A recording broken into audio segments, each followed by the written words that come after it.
ladies and gentlemen, I want to thank everybody.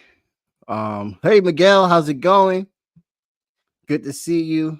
I understand that there was a lot of no planning basically going on. I was supposed to have this video and episode out last week, and the power went out, guys. I ended up having to cover a lot of other things that was going on. So for people that are on right now, thank you so much. Definitely like and share this video out, please. I will be doing the same as well too. We got a very awesome guest here that we're going to be talking about a lot of good important things that need to be talked about. So definitely those two people watching that I see right there. Thank you so much for coming in and share this out. Let people know that we are live right now. Because we're going to have a really great conversation. I got this awesome brother right here by the name of Dust James. How's it going, my comrade? Hey man, good to be here. Thank you for everybody tuning in. This great podcast. It's an honor and privilege to be here. I know you had some other distinguished guests here. There's no place I'd rather be here talking about the struggle and Yeah, good times. man. Thank you so much for taking the time. I always say that time is valuable for us, and you never ever want to waste your time as much as you can in this world, because you know what, tomorrow's not promised. So I want to thank you so much for taking the time to come on, man, and talking here on Unsavory Politik, which is a segment that we do once a month, but now we're starting to get more and probably doing it twice a week, twice a month for people. Because I want to get really good guests for people to understand why I take my time with dropping Unsavory Politik, because I want to make sure I get really good guests. And if anybody knows any good guests that could come on this show and have this conversation, we're talking about revolutionary topics, we're talking about working class struggle, we're talking about standing for Palestine, standing up against oppression, occupation, all those type of topics. Anybody know anybody, tell me, and I will definitely reach out to get them on the show, because I would always carry the conversation here on Unsavory Politik. But without further ado, though, let's go and talk about real quick, Dust. How did you get into fighting this oppressive system? Your origins. You're a trucker as well too. Are you a union trucker? Unfortunately, no. There's not a lot of union activity in rural central North Carolina, especially when with local jobs. But I can go into kind of how I got into politics. Yeah. Basically, we were economic refugees. My family of 8 were economic refugees from northern Appalachia. And we came here in the 90s, about the same time a bunch of folks from Mexico came up around 95, year after NAFTA. And we were probably one of the poorest white family. We were the first. We lived in the 8 of us lived in a 2-bedroom trailer down a mile-long dirt road until we were the first white family in the county to receive a Habitat for Humanity house. Let's see. I did counter recruitment in high school. Now, Habitat Humanity is I'm sorry to cut you off. That's the program that's funded by AmeriCorps, which is a Gumber funded nonprofit, right? Okay. Yeah. I mean, yeah. It's a charity that helps poor folks get houses. And I'm an alumni. I used to do AmeriCorps back in the day.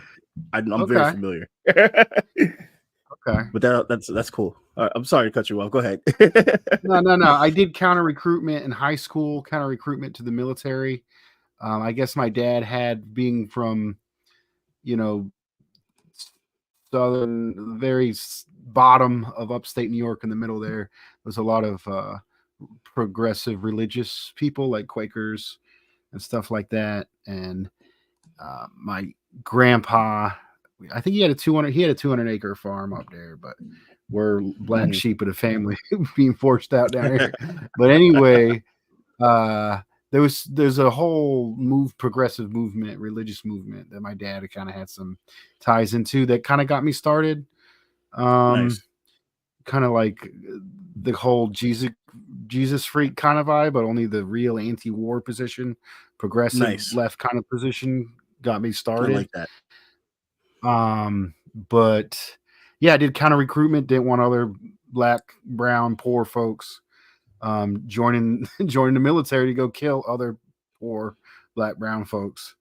A lot of my friends, I didn't really fit in with a lot of the more middle class, petty bourgeois, Southern whites. So I got along a lot with other poor folks and black and brown folks, particularly Mexican immigrants and mixed families and, outcast underground, and I did counter recruitment. And then when I got to when I got to college, I met communists because they were leading the anti-war movement, and they were the most effective at leading the anti-war movement. And I was trained as an anti-revisionist Marxist-Leninist, and I was involved in the immigrants' rights movement. I was involved in anti-war. I was involved in Occupy. I was active for about 5 or 6 years. In that, almost school was kind of like a secondary thing. It was mostly a place to live to do activism for those years. And then eventually I figured, I am in debt. I don't have a career. I cannot teach in North Carolina's fascist public schools in good conscience. So I started driving trucks. Been driving trucks 10 years now. Have been mostly active online. I started a YouTube show, Anti-Imperialist America. I have a loose network. I run chat groups on Discord, Twitter, and Facebook. And I basically connect other working class anti-imperialists and progressive and try to pool resources, get people in contact with people, also putting out content and stuff like that. Just trying to do the best I can to whatever I have to give back to the struggle and the people in my class and oppressed people around the world. Nice. How did you meet Alex Suarez? This okay. I was when I first started getting into doing online work, there is a lot of right talist reactionaries and grifters out there that I was unaware with. And I was working with one of these unsavory characters and that I'm not going to name. And Alex Suarez went out there to debate that unsavory character as a Trotskyite. And the anti-revisionist training from, the people who ditched the Communist Party in the 40s, ditched the Communist Party in the 50s, for basically selling out the Black Belt South and basically becoming a reformist organization. They didn't like Trotskyites too much. They were very, they were inspired by Stalin. The people who kept organizing black and white workers in the South loved Stalin. And Harry Haywood's a huge inspiration of mine. So here's this Trotskyite dude who, most Trotskyites, university folk, mostly white folk, usually middle class. A lot of the people I interview, but Suarez, he's a working class, genuine Trotskyite that supports, anti-imperialist countries and socialist countries. So, and I think there is a more progressive and positive tradition of Trotskyism in Latin America that I was unaware of because of the more petty disputes here. And he kind of opened my eyes up to that. But he's about the only one, the most principled Trot I know is Suarez. I share that view with you as well too. And for people that don't, I'm a Marxist Leninist myself too, and it's definitely something that a lot of socialists from different branches have this conversation about. Well, these Trotskys or these Maoists or these Leninists, and we have different nitpicks that we have about each other. So that's but it's important because what the real goal is like how how can we actually be of service to the working class? That's the most important part. That is our job. How we can help the working class and be of service to the working class. So everyone comes from different walks of life and have different understandings. And definitely, I have. If there's people that I have gotten to arguments with, on this side of politics, it was definitely be a lot of Trotskys. But I share that with Alex as well too. That Alex is somebody who is very, very principled and amazing, and I learn a lot from him. Of just meeting him, having on the show twice already. We've done quite a bit of joint work. We've put out joint statements together on a number of issues. Right. We organized delegations to the peace march around Ukraine in DC. We went up also around the Black March on Washington, done by the Black is Back Coalition, which was actually the same day as the largest Palestinian rally. The 300,000 folks was on the same day. We both went to that together. We also organized an anti-imperialist camp out down in Florida, down his way. And maybe we'll plan something further in the future. That's really awesome. That's awesome. Are you a member of the Huru, or do you are you a member of any organization? I haven't paid up on my dues, but I think I'm still recognized as a solidarity member of the Black Alliance for Peace Solidarity contingent. Nice.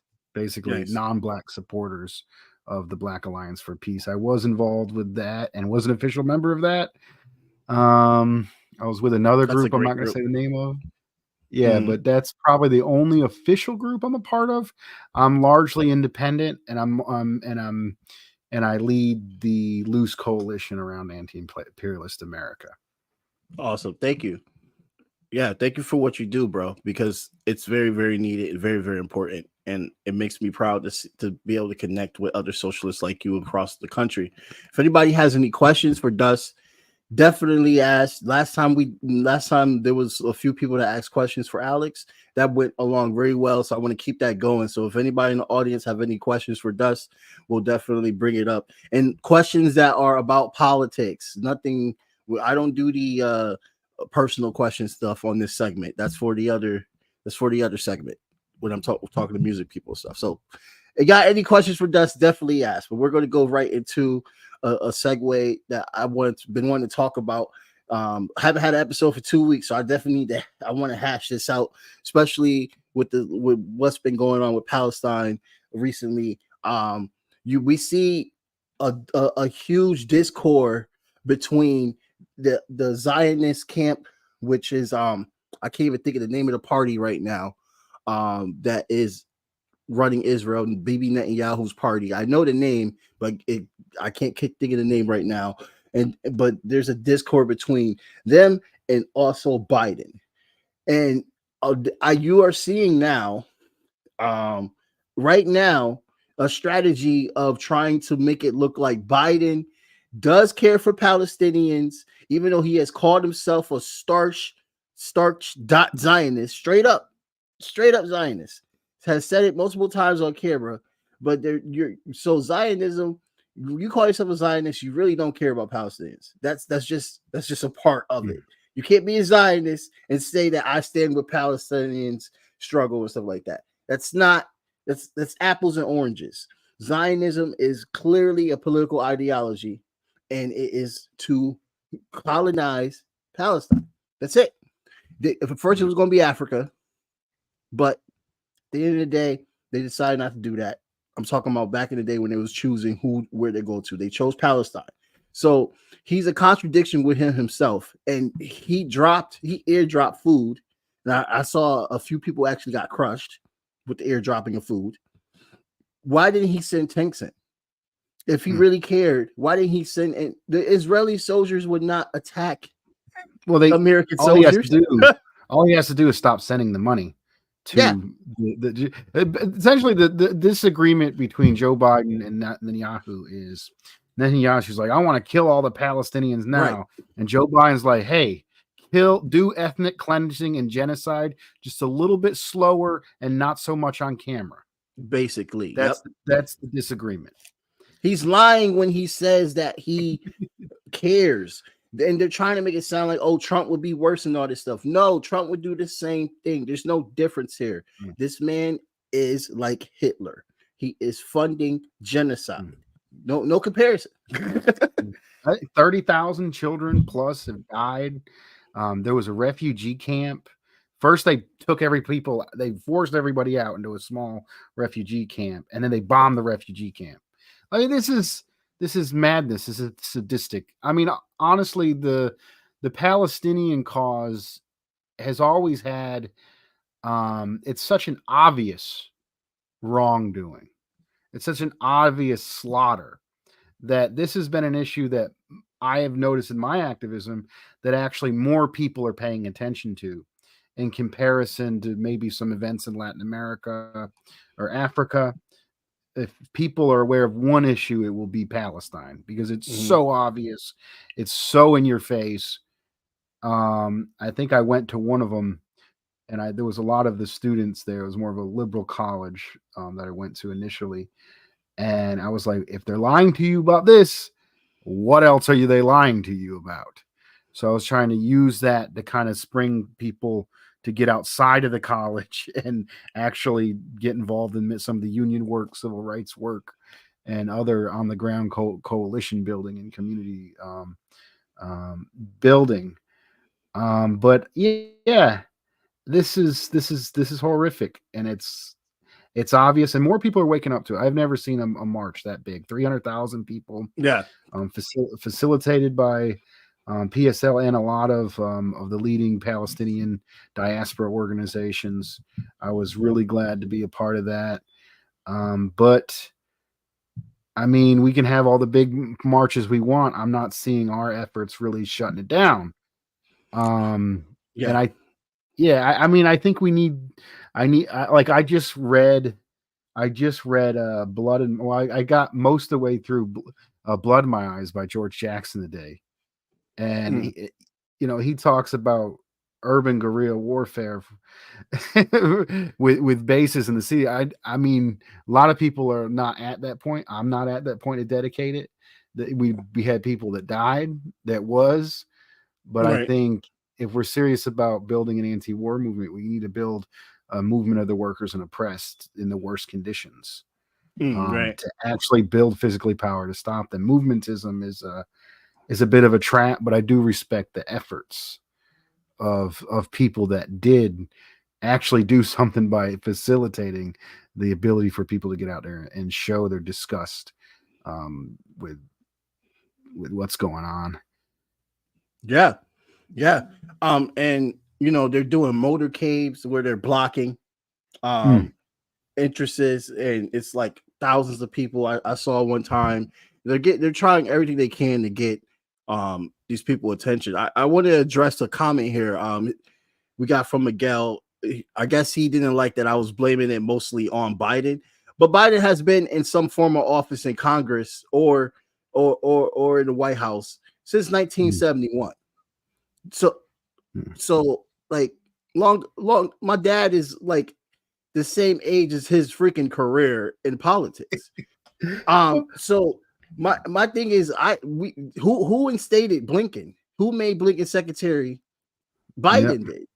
So my thing is that I get that the president can't control everything, but the president is commander in chief, especially in this situation. He can tell Bibi to stop, and he does. He chooses not to.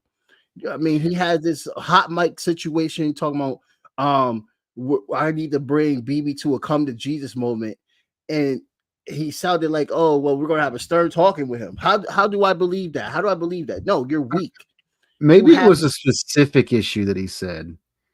No, maybe it was because it says FJB right before it, so he's not exactly. Oh no, I'm not coming at Miguel. I'm just trying to say like Blinken has his job because of Biden. He like Biden chose him to be secretary. We didn't vote for Blinken. It's interesting, man. You had people in North Carolina praising his appointment.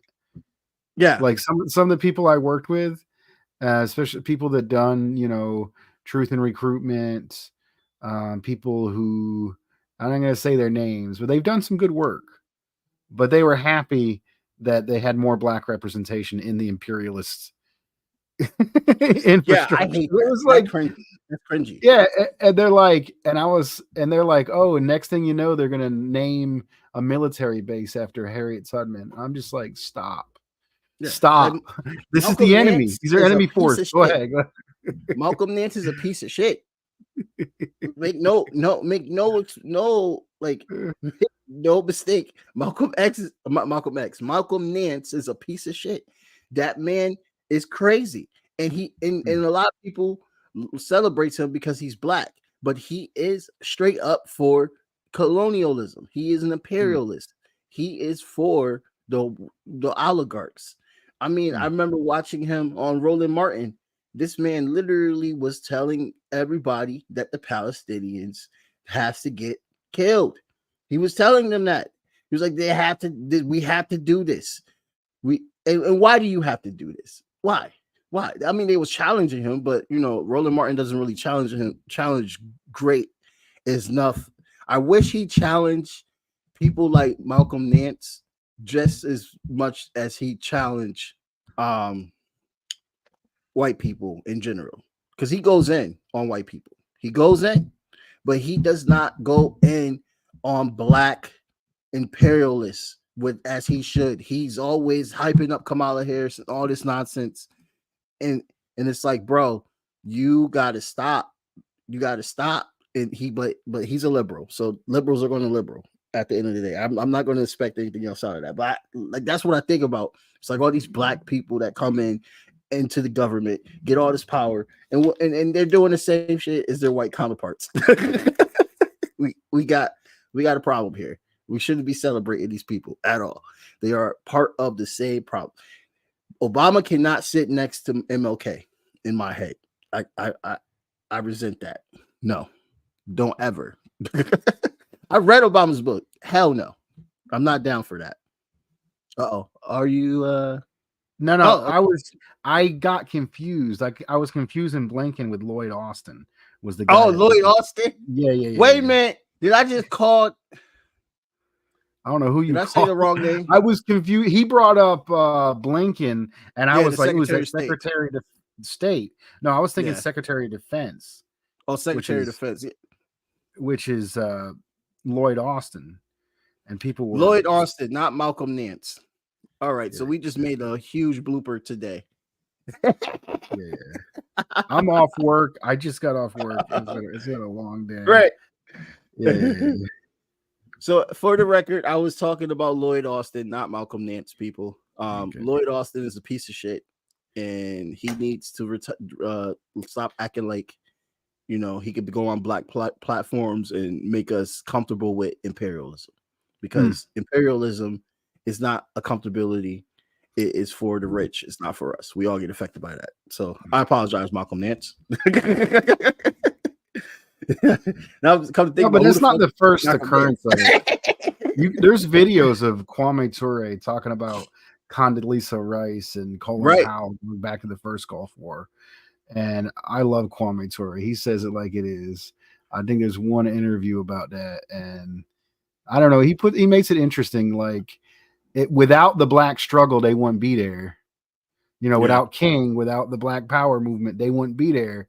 But at the same time, they're there to put a black face on the white supremacist slaughter and exploitation of all of Africa, Latin America, Asia, and the Middle East. Yeah. And that's it. Especially like what's going on in Haiti right now. They try to get Kenya to intervene, black people killing black people. So because they know that from the spectrum of public opinion, it's going to look bad if they go back in there again, especially now that people are being re-educated on the history with the UN and what they did, and also how the US is literally smothering Haiti for so long. A lot of people know this information now, so they're trying to use the gang method when really these are mercenaries and shit like that are funded by our tax dollars as well too, They calling them gangs so they could try to make Haiti look like it's, oh look, these fucking people, they destabilized. They Well, don't who know how to brings in deal the with this stuff. drugs and the guns here? Right. I mean, it's the same story from Chicago, Detroit, Maryland, all the way down to Mexico City, all throughout Latin America. Who launders the money for the gangs? Who is selling them the weapons? And who does their instability help cause? And who does what happens after they sell the drugs? They criminalize the people and mass incarcerate people. It's obvious. Like, I don't know. It's hard to when people are so in this frame of mind. The justice system is supposed to keep us safe. The immigration system is supposed to help man the border. It's supposed to protect our borders. In reality, the justice system is to maintain mostly the national oppression of the masses of black people and maintain class oppression. The immigration system is little more than an excuse to continue the oppression and genocide of indigenous people. Yeah. That's that's what it is. So it's once we get to that point, we know that, and we know that what they say they're doing and what they are doing is they're maintaining class and national oppression. That's what they're doing. They make up the gang, they criminalize people, they call them thugs, and then people do the same amount of crimes regardless of race or even class. Like, people do drugs the same amount, but who's getting locked up for it? It's black and brown people and poor people. And it's like the resources. Look at their resources. Look at what they offer. Why do you think all these people that they say are troubled, why do they have so much resources that they want? You know, even for instance, with Russia, they're beefing with them over oil. You know, that's exactly what it's about. And Russia thinks for themselves. So they know damn well Russia would never try to, cuddle up with the West, because the Russians don't like the West. But they need that oil. They tried. They didn't let them. They didn't let them. Yeah, right. Putin has said that. The U.S. wouldn't let them do it, and then right. They were forced, and then Russia was forced to work with oppressed nations. I would say, and work with the socialist bloc and work with the socialist countries, which is they kind of pushed weird them into their arms, and they got mad and want to tear them down when they. It's a constant need. It seems irrational. It's very irrational, but in reality. It's not entirely. Their system is so weak. Their system has such an unstable base that if they don't maintain a certain number of super profits coming into a very few amount of people, they have entire economic collapses. So it seems like, they're destroying the planet. They're sanctioning all these people and alienating them and forcing them to use other currencies. Right. We're on we're about to have an ecological apocalypse. They've destroyed their own labor aristocracy, so, and you think it's because they're dumb. No, there's nobody. It's like they're driving off a cliff and there's nobody in the driver's seat. It's the constant need for profits, or their system collapses and they lose their power. And they can't control their fucking enemies, because the whole idea is for them to try to crush China. That's what you see, what they really want. And then Bibi starts acting up. You know what I mean? Bibi takes it to the extreme. And now they're like, oh, now we can't really do what we want because now we look like hypocrites. You do look like hypocrites. You say all these things about Russia and the Ukraine situation, and you're blatantly allowing a genocide. Like, and there is a genocide happening in Ukraine, but it's not what liberals think. It's a genocide against ethnic Russian Ukrainians. That's the genocide that people need to understand that's happening in Ukraine. But they take that, they say they don't exist, and they're all separatists, and it's only Ukrainians that are being oppressed by Russia. But there was a whole civil war. And how did that civil war start? Who was involved with that? But anyway, I digress, because we can talk about Ukraine and all that. I think was very big right now to talk about. We already covered the discord between Israel and America, and who's pulling the strings, the Pentagon, and all this stuff. I don't know. I'd like to add one more thing. I think there's a little bit of confusion. I think there is some issues with anti-Semitism is a bit of a Mm, problem. mm. You I have the agree. neo-Nazis, you have Yes. people online, you have people within the right wing and conspiracy theorists. But at the same time, they say anti-Semitism and they associate that with Israel, which is a Zionist state, and the Jewish people and the Jewish religion are largely against the genocidal Zionist state. But I Right. think there's a tendency with some of these people on the left are like, when you get into this gray area where people have Twitter, YouTube, and they want the Patreon dollars, and they start leaning towards, instead of going to deeper and lower in the proletariat, get to oppress folks, get to poor folks. They want to get some of the middle class, right leaning folks. They're like, oh, I don't know who's actually in control. Is it Israel or the United States?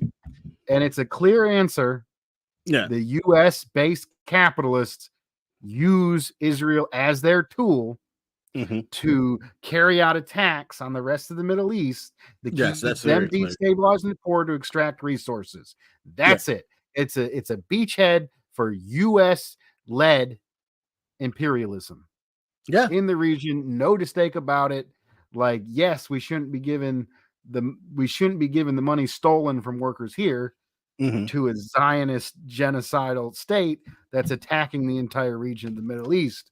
But at the same time, I see some of these people, they get close with that, teetering on, They get close. like, Yeah. what's the reality?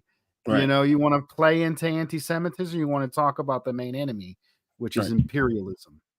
Yeah, our own government. I'm very, very Go ahead. I'm very, very happy that you brought that up, because that is a big deal. It is anti-Semitic to think that Jewish people, Zionists even, are controlling the way the government is ran here in America. There was a time we had to. This is why you always got to be reminded of history in order to not fall into this. And I wish there was a shorter way of explaining it, but it is what it is at this point, because you have to remember that there was a time where Jewish people weren't even allowed to come in this country. They weren't even allowed to migrate here. They were banned. During World War II, during that genocide, they stopped boats from coming that sent back. Right. So you're telling me that a group of people that was not even allowed here now all of a sudden controls the country? No, they don't. They don't control the country. The rich in all demographics, the oligarchs, they are the ones that control the country, and they see Israel as what you says, as a prop to influence their interests in the Middle East. That's all Israel exists for. It gets complicated though, because the Israeli lobby does influence the U.S. government, and they do use it very strong lobby to bash people within the United States. But who is ultimately benefiting from the state of Israel and ALAPAC? It's not some Our Jewish government. cabal that's trying to take over the world. Right. It is capitalists, imperialist, monopoly capitalist, imperialist. Right. The majority of whom are based within the United States. Right. And those people that believe that, you're just as bad as Kanye. As much as they try to get Kanye for these things, you're just as bad as Kanye if you think that's true. Like, that's not true.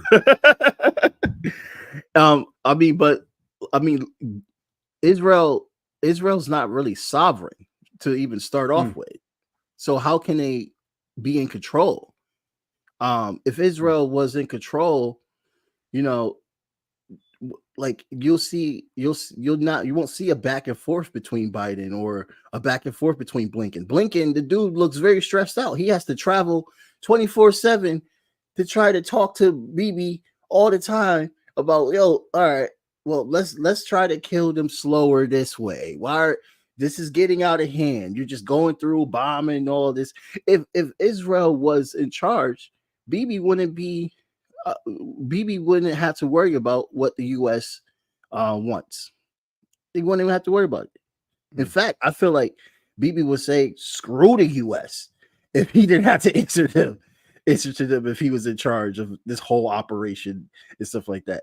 he has to answer to them. He has to give them a rebuttal because without the money, they won't exist. Without U.S. money, you take the money from Israel, like people are like, "Oh, stop killing Palestine, stop that," and honestly, our major demand should be no more, not one more dime to the Zionist genocidal entity exactly that is occupying Palestine.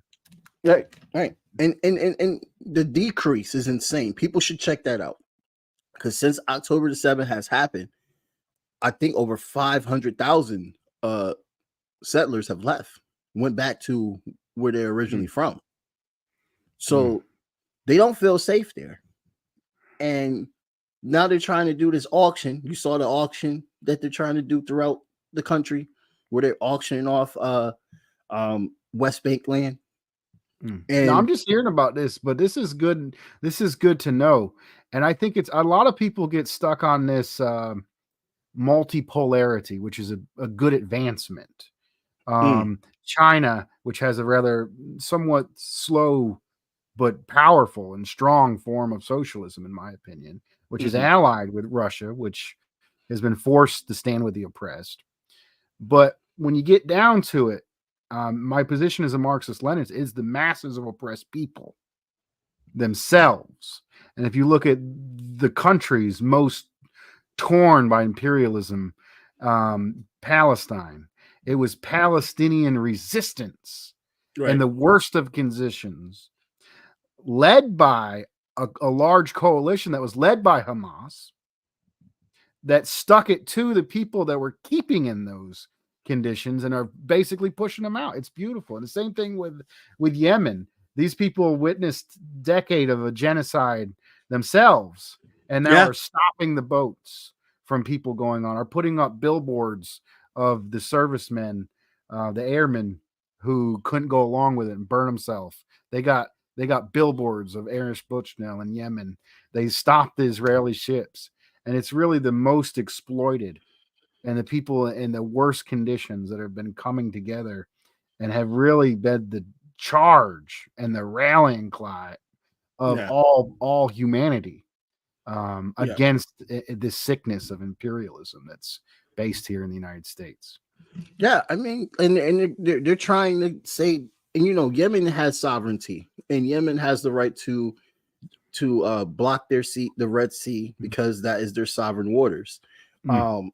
But the U.S. knows that, so the U.S. uses the term Iran. Actually, they used legal justification from the UN charters that that justified actions to stop genocide.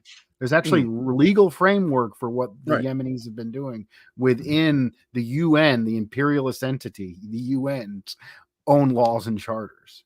And they haven't killed anybody yet. Yeah. Well, I mean, like you even see videos of them trying to I got you. I mean, you literally see videos of them trying to save the people on the commercial ship that they sank. So that the fact that we're bombing them is just so stupid. We should just talk to them and give them what they want. Pressure. It's crazy though. People try to make these points. Like people always like to try to bring up blowback to say that people resisting is just as bad as the imperialists. Oh, they say what I'm trying to say? There was a terrorist attack in Europe after you destroyed an entire region of people. There's the terrorist attack in Europe. So it's like I give the expression: a nuclear bomb goes off, and then some shrapnel comes over the fence. And you're more mad about the shrapnel that killed the people rather than the bomb. I mean, you see the same things here with Black Lives Matter. It's like, okay, kids are getting pepper sprayed. People are being mass murdered by the cops and put in prison. But some people looted some shops. Some people sprayed some graffiti and broke some windows. And that's what you're mad about? They're mad about that. Yeah. It's absolutely funny to me. I mean, I even had somebody come up to me and was like, how about you guys go into your own neighborhoods and burn down your own stuff? And I'm just like, God, you're really mad about that. And you're not mad about the cause of why that exists.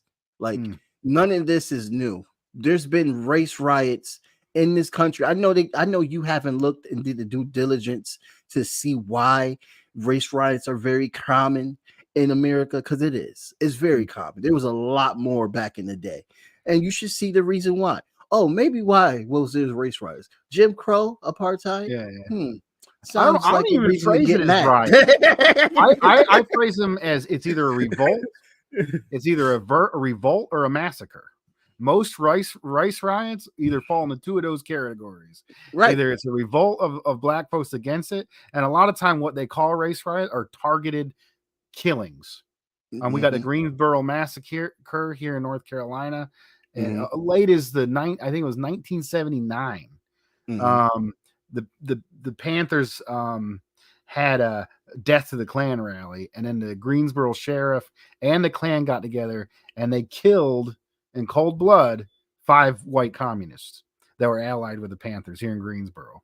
Wow. And then here in Wilmington, North Carolina, we had this is probably, North Carolina is an interesting state. It is the state in the South with some of the highest concentration of poor whites. And that has to do with the history of the Outer Banks and Scottish Irish people coming in and pirates. It's always kind of been a backwards outlaw. Shouts out to my Scottish and Irish people. Kind of state. And it's interesting. It has some of the highest concentration of poor whites within the Black Belt South. So soon after the Civil War, 1890s, there was the fusion parties, which is particular to North Carolina, where the Populist Party of white sharecroppers and former slaves, radical Republicans, back when the Republicans were a revolutionary anti-slave party, came together and took the Klan-backed Democrats out of power.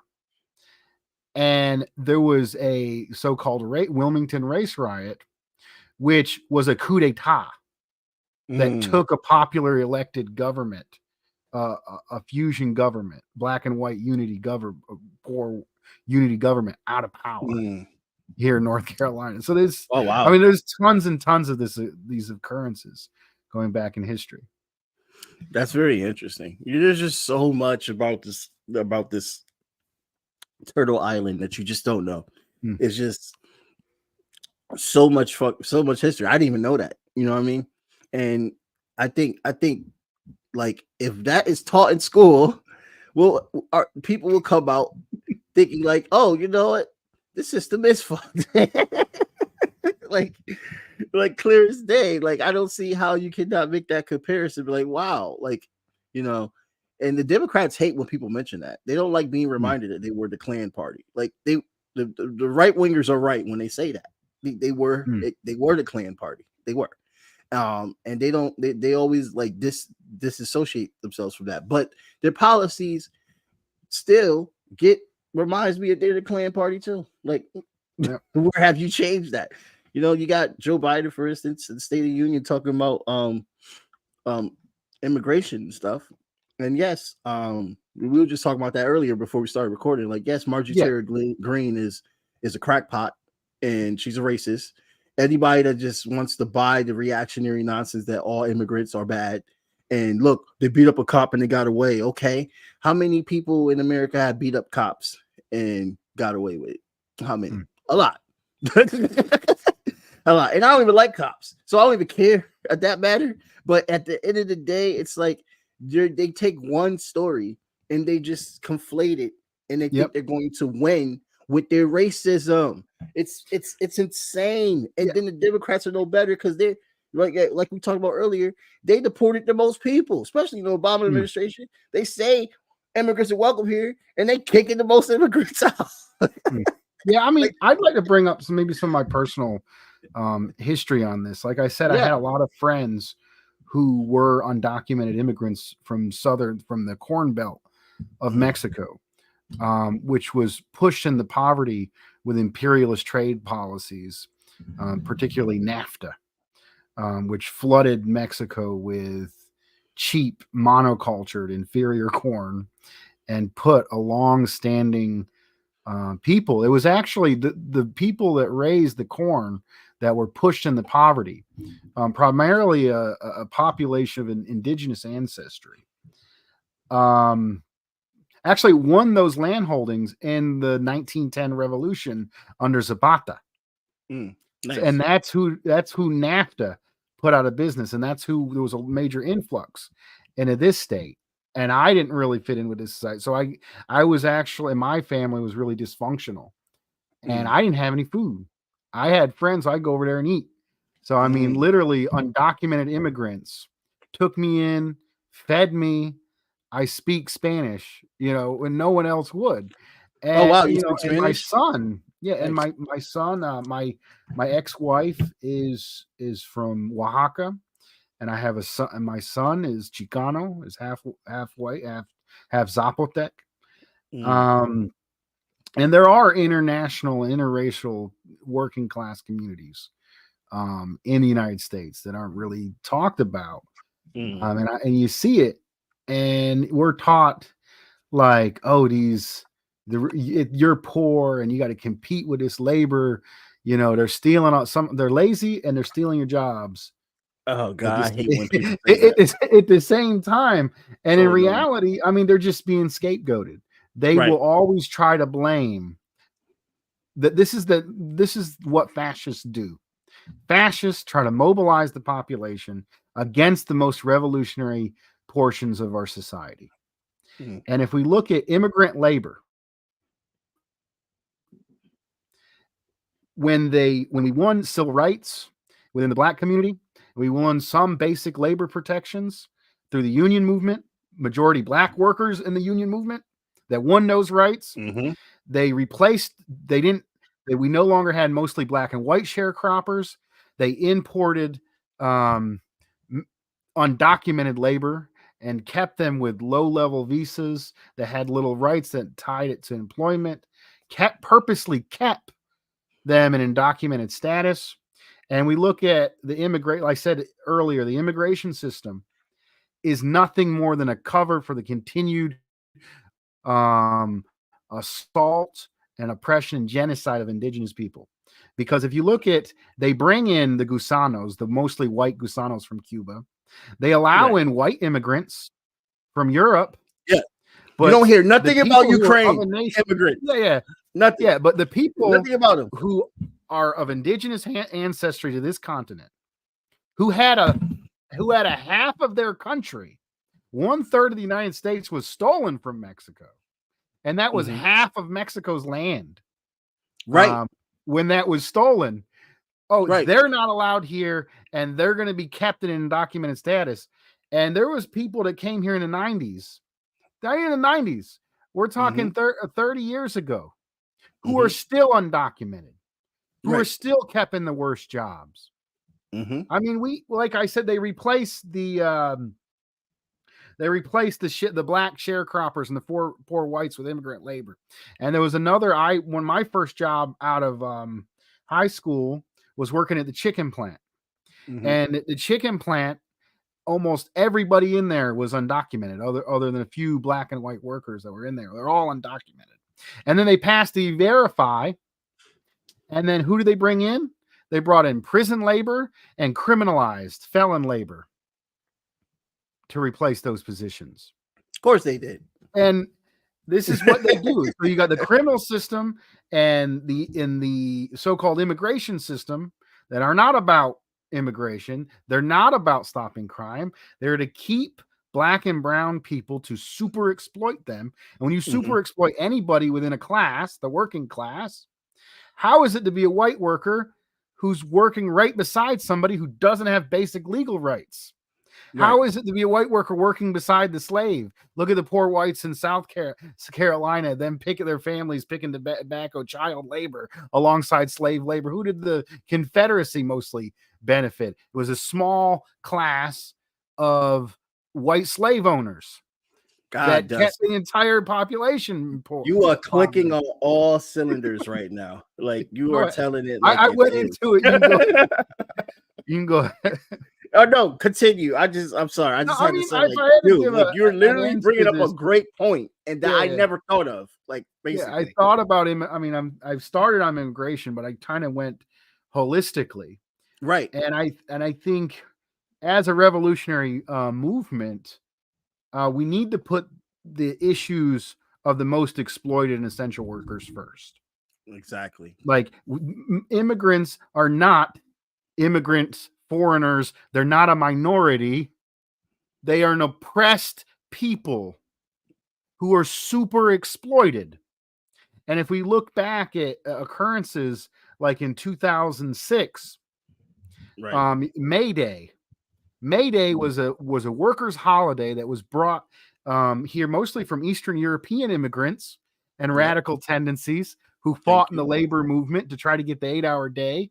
Yep. And then that was suppressed here, but it was celebrated all over the world by the Soviet Union, China, Cuba, and it was celebrated in Mexico. And it was Mexican and Latin American immigrants who had a revolt when there was a fascist policy basically saying if you were to give food or clothing or shelter, basically everything Jesus told you to do to the immigrants, then you would get a felony charge. And there was a mass revolt, no school, no work, mass demonstrations within the cities, and undocumented immigrants brought back May Day to a country where it's its own, where it's supposed to be its history.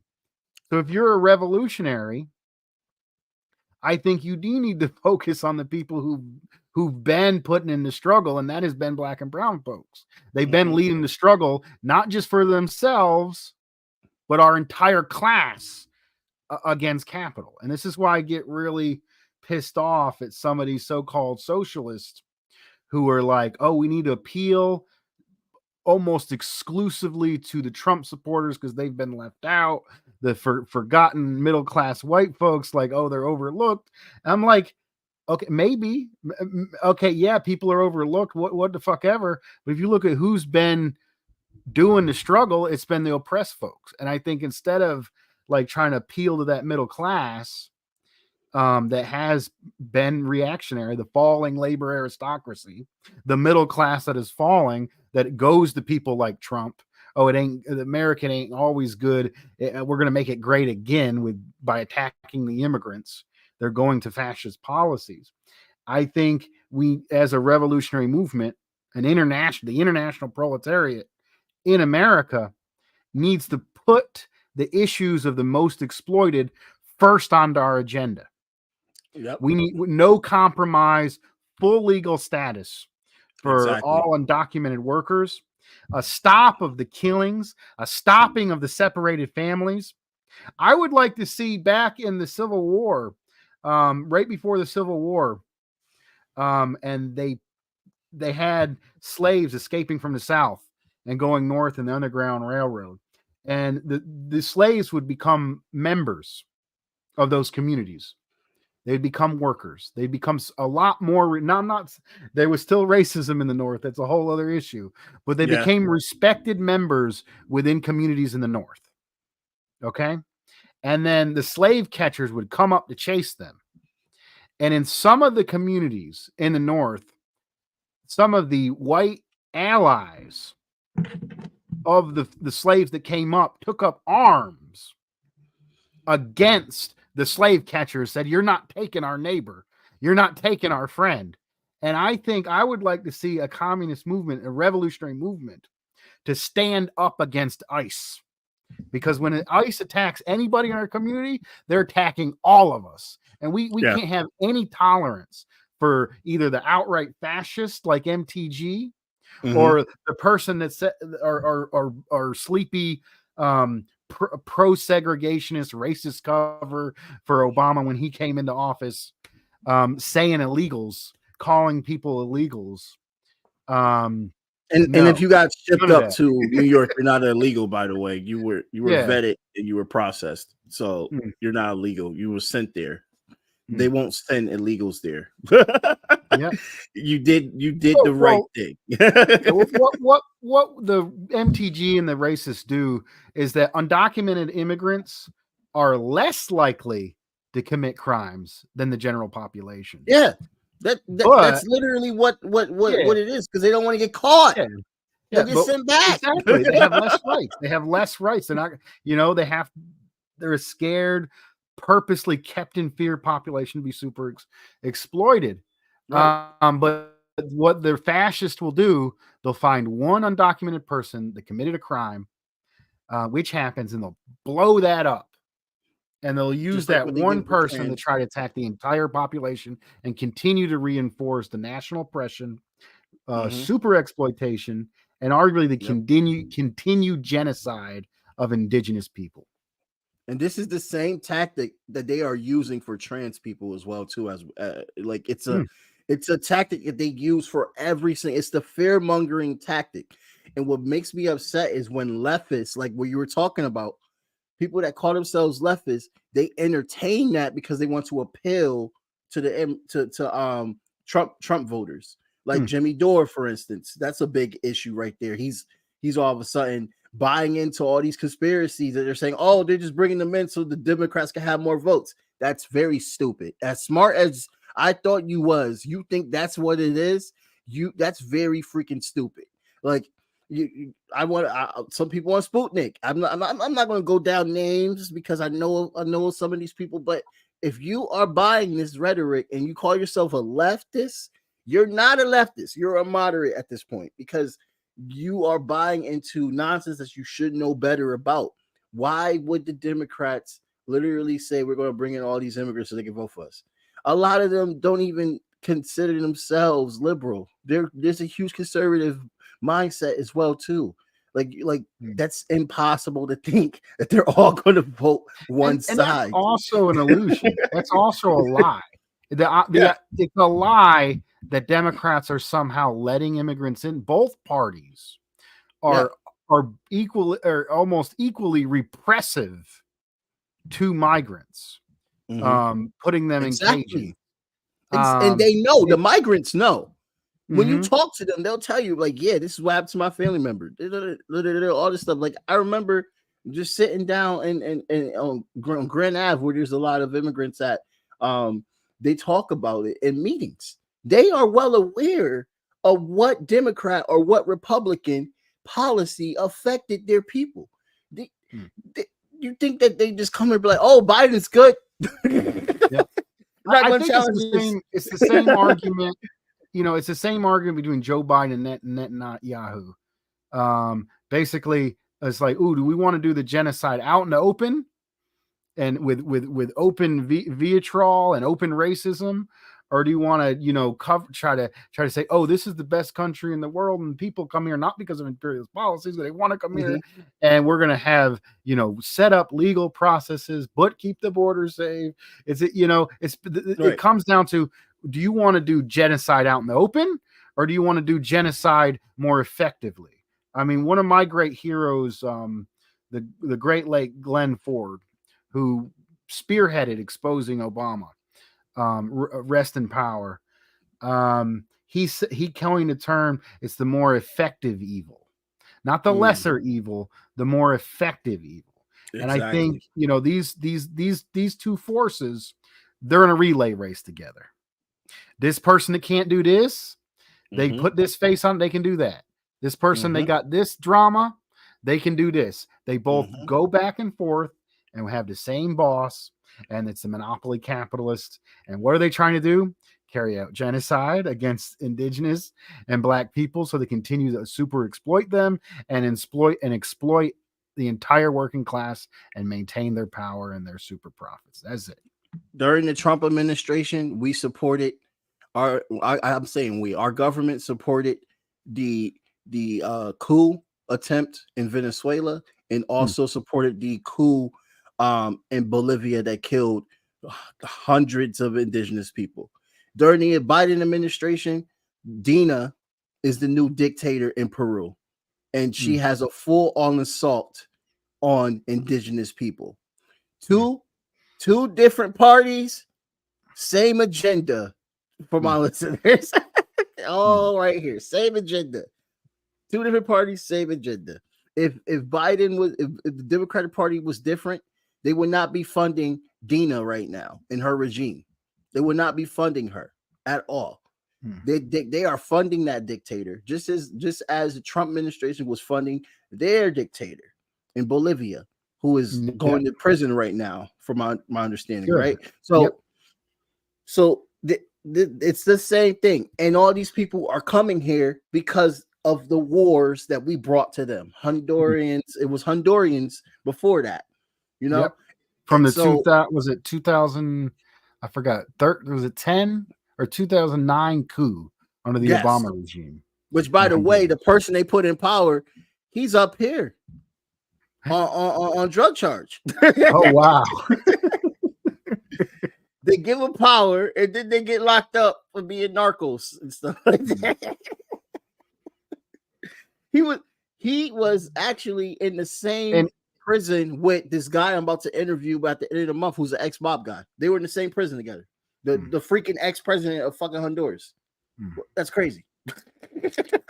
It's actually insane. Like, what a world that they went and got his ass after they used him, and now they got him over here. Like, oh, you gotta go to prison, even though we're the ones that put you in power, you know. But that just comes with the game, man. That comes with the game. And how many Hondurans are here now that tried to come over because of what happened in their country? How many Peruvians are trying to come over? A lot of unattended children. It was a crisis, right? And it's still a crisis, and it's an imperialist crisis. It's not a crisis. Honestly, when Putin gave that speech, or when Putin was interviewed by Tucker Carlson, who is an attack first imperialist, I'm glad Putin got a platform to Western audience, but no buts, ands, buts about it. Tucker Carlson is a attack China first imperialist fascist enemy of the people here. And he didn't ask the right questions because he was the most. Remember what I said about our immigrants, our undocumented brothers and sisters. He was the most vile, disgusting, racist, anti-immigrant bigot on mainstream media. And during that interview, I said there's limitations. This is kind of if people can go back and watch my video on my channel, limitations on the multipolar advancement. In that video, Putin says in response, why he correctly says, why are you trying to get us to hate China? We got a border with them. We know each other. We're cool. Yeah. Why don't you deal with the crisis, the border crisis? And I'm like, I don't know about that. Maybe Putin's not exactly in touch with the revolutionary and proletarian movement in the United States. He might be a good ally. He might be sending fertilizer to Africa. He might be, selling wheat at below market prices to try to get allies to fight against the United States. It's trying to destroy them. But Putin don't know about the struggle here, about, defending our undocumented brothers and sisters, our undocumented he's very homophobic as well, the most too. Exploited. So, I mean, so go ahead.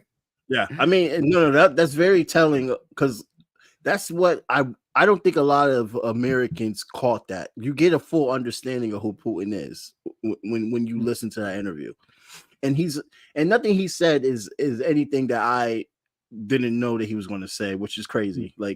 Because Tucker Carlson is an idiot. He said this guy doesn't get interviews. He doesn't do interviews. That's the fuck he does. He sits down for 6 hours with the press, and they ask him any question to get people from all over the world, and they ask him questions and stuff like that. Putin is very, very, very seen in the media a lot. I don't know why. I don't know what he watches or where he gets his information from, where he comes to this conclusion that he rarely gets interviewed. You're on the wrong shit, bro. You need to somebody needs to update Tucker and be like, Tucker, just so you know, here's video after video of Putin talking to the press and getting interviewed by the press 24/7. No, I don't understand that. So you get an idea, but he's a Republican. Putin wanted to be in NATO. You know what I mean? He wanted to fuck with the West, guys. This is what he wanted to do. He's not a communist at all. He didn't care that Soviet Union collapsed. He wanted capitalism. He wanted it. So I think it's a little more complex. I mean, arguably, he helped after he wasn't allowed to join NATO. The nationalization of the resources improved the conditions of the Russian people, which is a good thing. So I always call them, they're our capitalist allies against the main enemy, U.S. imperialism at this point in time. they're not allowed to practice imperialism, but they have their issues, and definitely is some issues with homophobia, which is weaponized against them.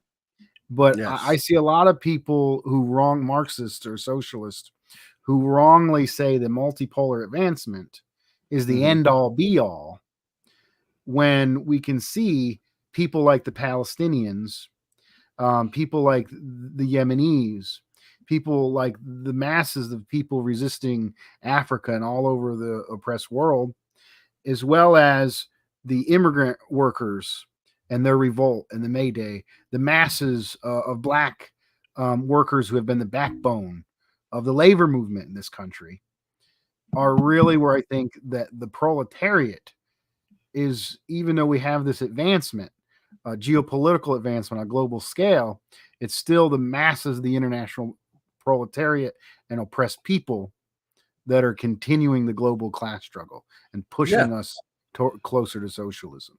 And that's the world that we should have, a multipolar world that centers oppressed people, not a multipolar world that's going to center mostly oligarchs and mostly the world leaders and what their interest is. That's what we're seeing now with BRICS. You know what I mean? You got this guy Modi, and oh my God, what I've been seeing going on in India right now, I'm just like, Jesus Christ, man. Like, that guy, I hope India finds a way to get past him, because it's really, really awful. But he's a part of BRICS. And the only and he juggles between the West and BRICS nations. I think it's good that it's a good thing that all these oppressed countries have something outside of the brutal, that's most the good part, oppressive, right? IMF loans, military coups, right? That is imperialism led by the United States, right? But my point is, it's still the masses. It's still the oppressed and the working class. And that's who we need to look at here. I would honestly argue that both these issues are important. The war in Ukraine is important. Defending China is important. But I would say, as American communists or oppressed people who don't want nothing to do with America, who have the right to say they want nothing to do with it, oppressed people in this country, or Africans in America, or Chicano people, that our own class struggle here in the labor movement, in the community movement, is the only way we're going to build independent power to be able to have an effective anti-war movement, to be able to have an anti-imperialist movement. We're not going to have a middle class Tucker Carlson, Jackson Hinkle anti-war movement. You're going to have the masses of oppressed people continuing. And before Obama, it was the masses of Black people within the civil rights movement that were spearheading the anti-war movement. In 1970, the Chicano Moratorium, which was the largest anti-war demonstration in the United States, was spearheaded by revolutionary nationalists, brown workers, and their occupied homeland of Aslan. That is who the anti-war movement has been, and it still is. People like to say, "Oh, Republican," because of the attack China first imperialist MTG. They say, "Oh, Putin and Trump are somehow in bed with each other." When Trump raised the sanctions, Trump literally raised the money to the Nazis. He tried to starve Russia. Literally tried to starve Russia. I would say, regardless of that, people like to say, "Oh, the Trump and the Trump supporters are somehow more anti-imperialist." But why did the masses of Black folks did vote against? They did vote Biden, but what were they voting for? They were voting against Trump's vehement racism. The masses relationship. The masses of people who Black and brown people, majority of whom most of them didn't vote. Number one, poor folks don't vote. And the ones that did, they voted against. They're just as open If you talk with them, they don't want their money going over. They don't want their health care money and their school money and all the money that's being stole from us going over to support Nazis in Ukraine. They don't. Nope. People think like politics is what Fox News and NBC say. Yeah. In reality, the politics is class struggle. Politics is the people, and that is our base and where we get our movement from. We can't sit here and pick sides within the imperialist media and the dramas. We got to get into our communities. The most exploited groups within this country have the most revolutionary potential, and build and organize something from that. And then we can have institutions that can have a real say. Because whenever we got YouTube right here, if we get on here, we say something and we get a big enough out, they're just going to turn it off. And we're going to try to do what we can, but ultimately we need our own institutions to be able to have our own media that we control, or they're going to continue to twist the narrative.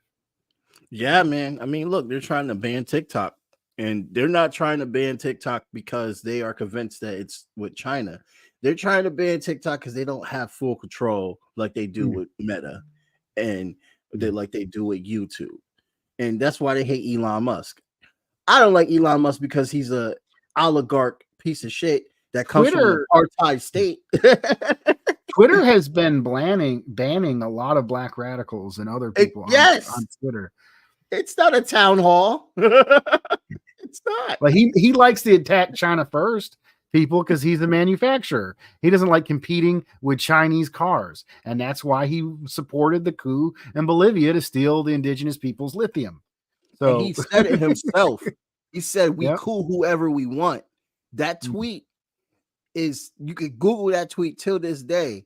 So that tells you who's at play, people. When you think about, they want to talk about Russian oligarchs. Don't get me wrong. I'm not a fan of them neither. But the real oligarchs I'm concerned with is the oligarchs here, and how y'all keep liking their pictures whenever they're like going out with their wives or doing jujitsu or something cute or something like that. These people are the reason why we have the issue that we have.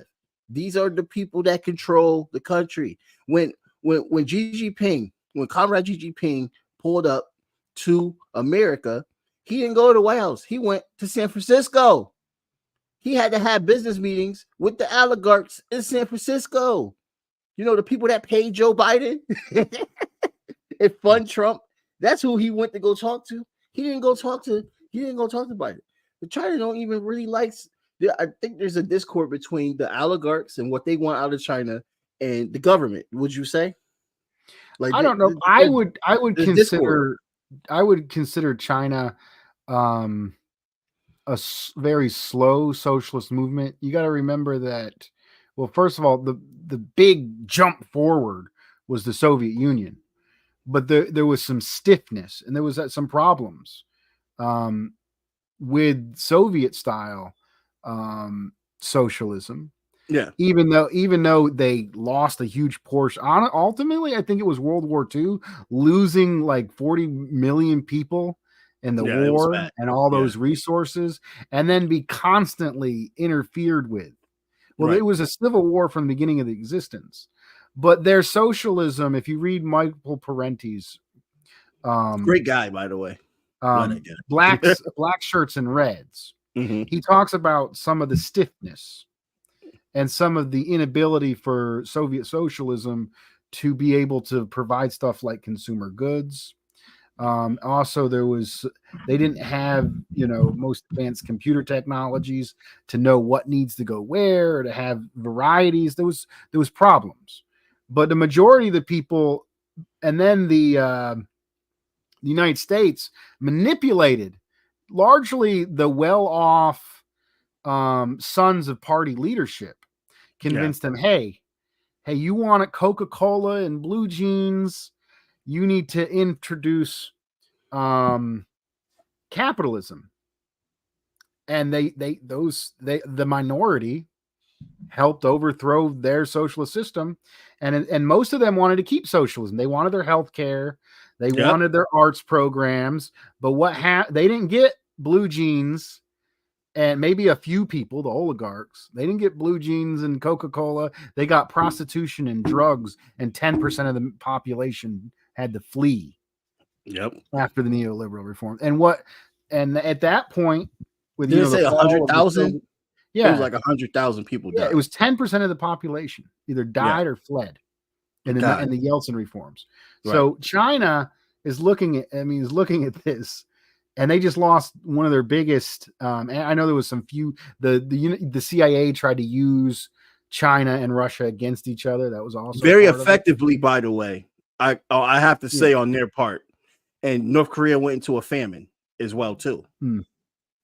But what China was looking at and responding to was almost a point of weakness, like how strong the capitalists were. Right. And they basically made a deal. Yeah. Like, we're going to open up. You can rent out our labor, but we want technology transfers. Right. We're going to allow capital investment. We want technology transfer, and most of all, we want the Communist Party to stay in control. And if you look at what they said they were going to do with the introduction of market reforms, mind you, they still have planned economy at a large level. And it's not because of the market reforms that they grew. It was because they had a more effective planned economy with their banking system, their infrastructure. The United States is spending billions on wars. China's spending on high-speed trains, highway systems. China has raised wages. Oh, we got declining wages. They've raised wages by 4% for the last 40 years. Yep, they have 400 million people quadrupled wages. They have a middle class that, and think about it, just a century ago, or less than a century ago, this was a third world country where the majority of the people were addicted to opioids. Yeah. Planning economy, first under Mao, and then later, even with the market reforms we're looking at now, I would still consider China a socialist state. But they did, unfortunately, and maybe you could argue they had to. Or you could also argue that that's where I come with. I say they had to, because you could say but you could also argue that they saved capitalism. Because in the 1970s, wait a minute, there was crashes. It's both. It's not either or. You're talking about after Mao's. After Mao died. Okay. So during Mao, Mao initiated the open policies with Nixon. Yeah, one China policy. Yeah, and then later on, when you had the crashes in the 70s and the crashes in the 80s.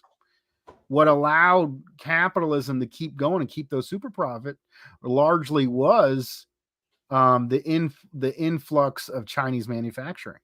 Yeah, that basically stabilized the social market imperialism.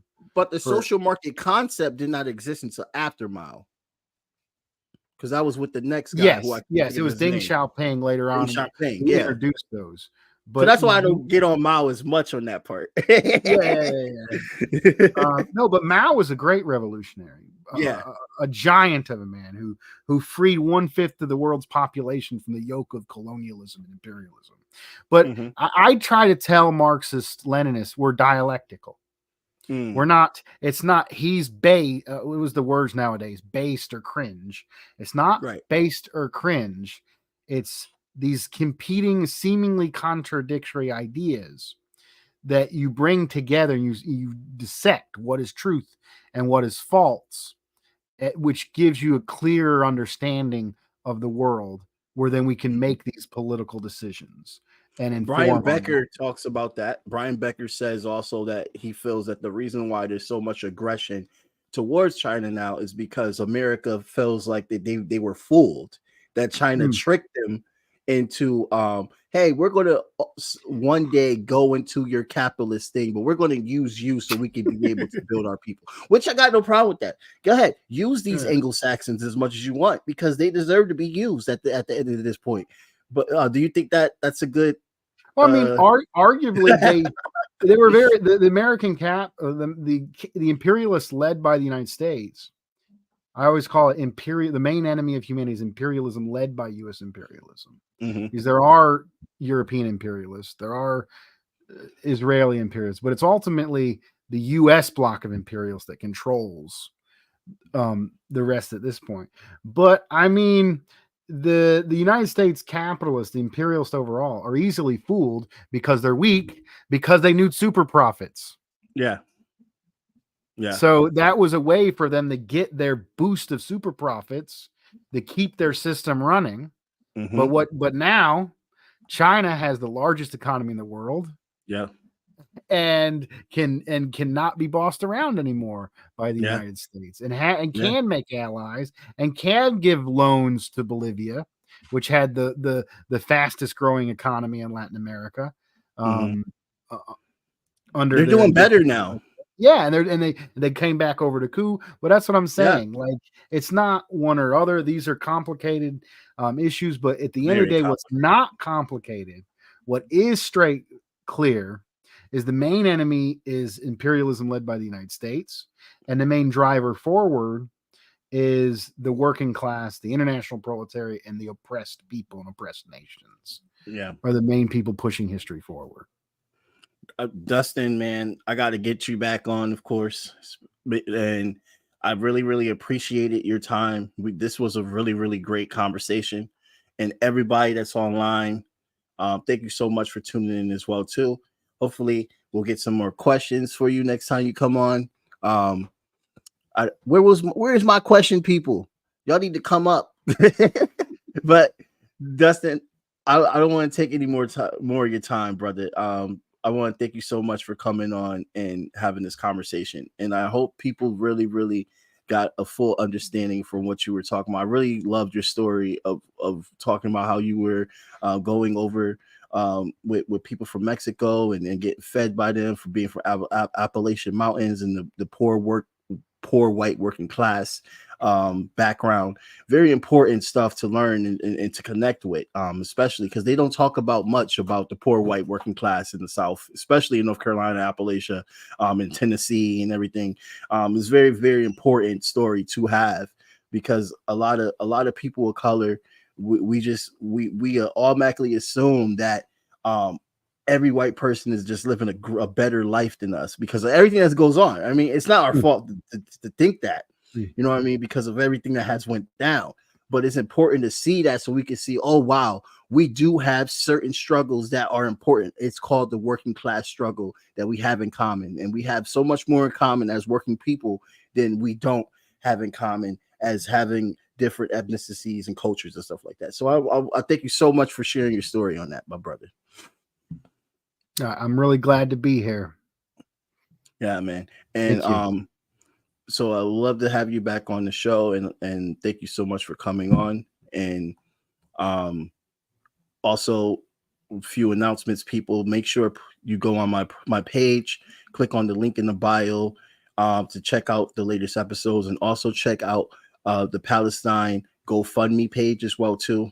The link is in the bio. Please check that out, because we need to start sending money to Rafah. The GoFundMe is helping a lot of people out there in Rafah as they're being bombed.